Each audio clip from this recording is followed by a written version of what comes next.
Hello everyone and welcome to my channel. For those that are new here, my name is Elenia and this is Soft Skill Atelier. I'm a trained fashion designer and I'm teaching you all the skills you need to bring your fashion ideas to life. Today I'm giving you another tutorial from my upcycling series, Refresh Your Wardrobe. That means I show you how to upcycle things so that they fit the current aesthetic and make you want to wear them again. The pleated college skirts are back. And we are going to create some serious mean girl vibes today. Miumiu is taking the lead by reintroducing the pleated college skirts to the public by creating the shortest of all versions. The version I'm creating is a bit more wearable and more size inclusive, plus it's 100% upcycle. I will show you how to make a pleated mini skirt from some existing outdated secondhand skirt. The goal today is not to use any additional materials except from thread to complete the project. It's quick and it's pretty easy, and I encourage you to look into your own or your family member's wardrobe to see if you find some skirts that are ready to be a bit updated. So without any further ado, I'm going to start right away by looking at all the tools and materials we need for today's session. So let's get started.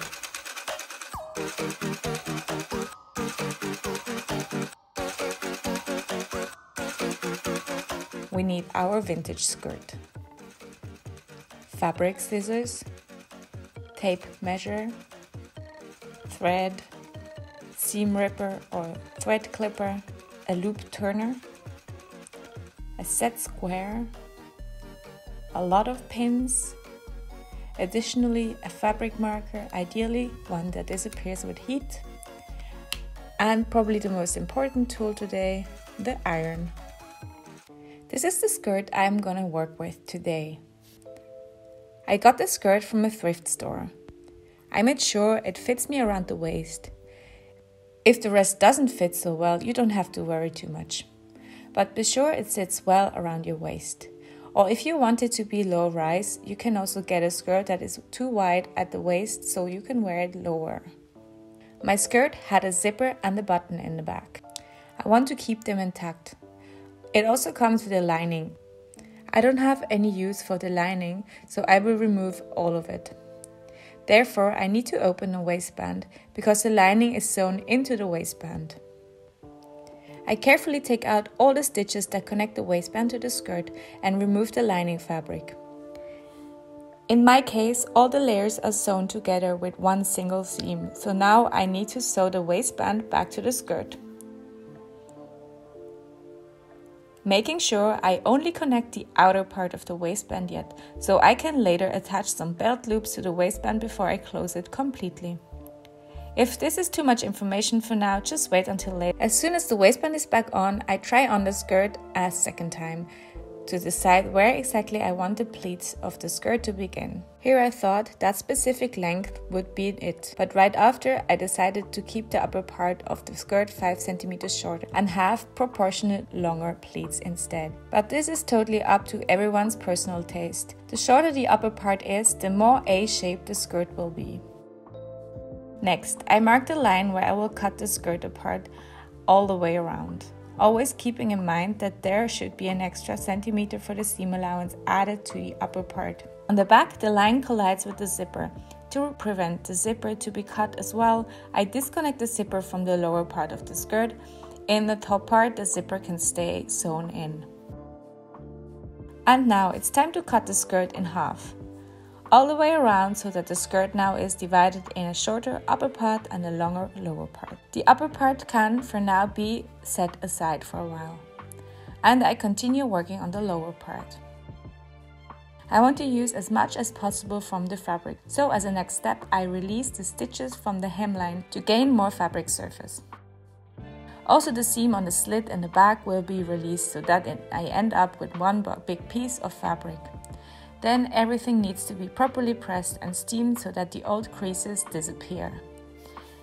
In the end, the seam above the slit will also be released so that the lower part of the skirt can now lay flat on the table. This big piece of fabric will now be folded in half and pressed with the iron to indicate where I will cut the piece in half again. For the pleats, I need a lot of fabric, so the two pieces I'm cutting in half to form one long band. They need to be sewn together pretty sized facing each other. After giving the new seam a good press, I start by sectioning the folds.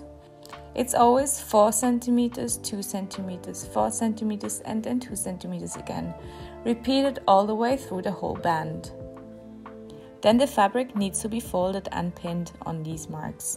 4 cm fold, 2 cm back, and so on.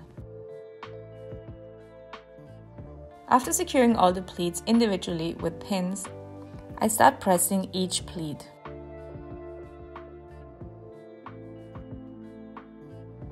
After they are all pressed, they need to be secured by a stitch on the edge of the fabric so they stay in place. And here we go, look at these neat pleats. I secure them with pins on the other side too, so that they don't lose their definition too much while I'm continuing working on them. Now it's time to reconnect them to the upper part of the skirt. I start by pinning the pleats from the back of the skirt all the way around. In my case, the pleats band is a bit too long, but I will shorten it in the end. For this step, I'm using an overlocker machine, but a straight stitch is equally fine and you can clean up the edge by a zigzag stitch in the end.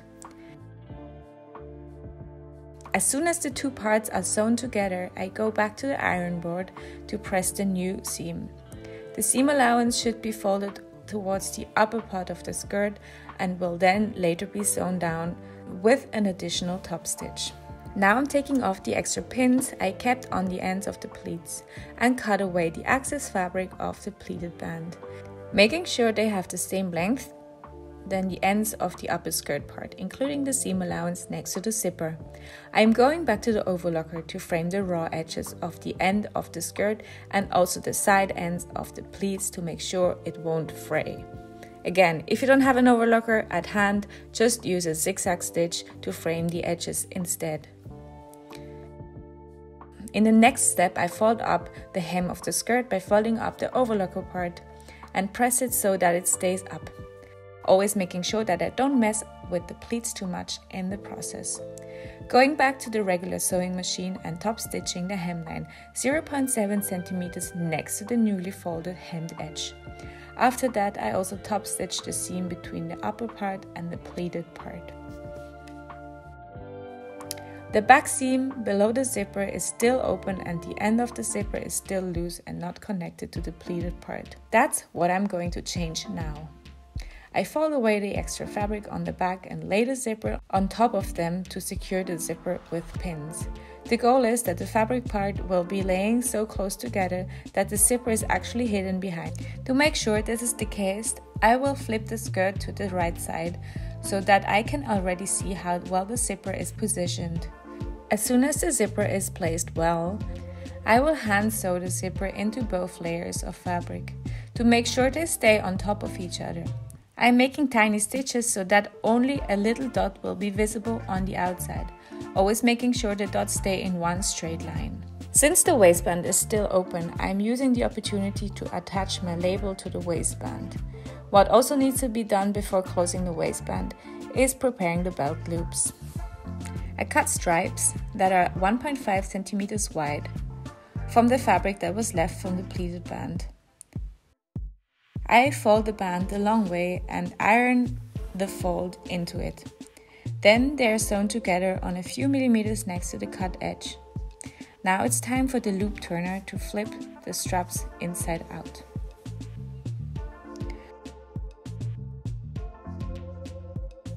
After I flipped all of them, they get a press and will be cut in 7 cm long bits. Then I top stitch them 2 times to create that typical belt loop look. After removing all the thread ends, I fold back the ends of the belt loop by 0.5 centimeter and press them. Now it's time to sew them onto the skirt. I chose to have 2 loops in the front on each side and in the back only 1 per side. Watch closely how I attach them on the top of the waistband.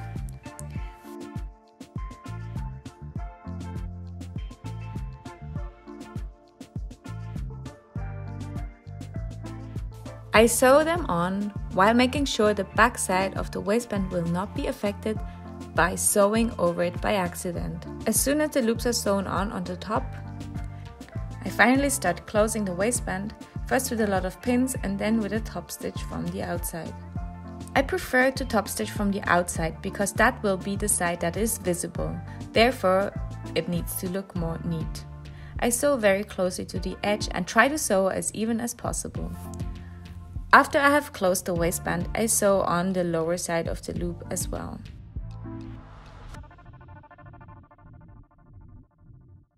The last task is closing the back seam below the zipper all the way down to the hemline. After removing all loose thread ends, it's time to take a proper look at my new creation. And here you go. This is how an old pencil skirt can be easily transformed and worn again as a pleated college skirt. This is your sign to go and upcycle your own skirt now. I can't wait to see your results. Please share them with me. If you like this video, make sure you comment, like and subscribe, and I see you next time. Bye!